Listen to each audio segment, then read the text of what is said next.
The political world is focused on Georgia again as anticipation builds over President Trump's upcoming Thursday night address. There is speculation the president might use the primetime speech to air allegations of widespread fraud in the 2020 election, reportedly taking direct aim at the legitimacy of sitting Democratic Senators Jon Ossoff and Raphael Warnock. Fox 5's Deidre Dukes has more.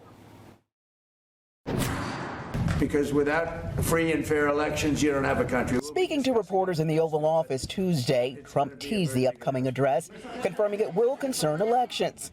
Reports that the speech could challenge the legitimacy of Georgia's sitting Democratic senators immediately triggered a fierce backlash from Senators Jon Ossoff and Raphael Warnock on social media. This is so disappointing, and it's really disgusting that the President of the United States is again using every single power that he has to try to interfere with our upcoming elections by continuing to spread false claims and lies about the 2020 election. Democratic strategist Theron Johnson says pushing these claims ahead of the midterms is a dangerous form of voter intimidation. President Trump continuing to use these aggressive tactics, these bullying tactics to try to confuse the election base, but also more importantly to intimidate voters. I think we have to wait and see what the president actually says, and if he chooses to pursue that narrative. He may not even be on that track at this point. He may choose to speak in Georgia on totally different topics that benefit the ticket as a whole. Republican strategist Loretta Lepore says it's too early to speculate on what the president will say,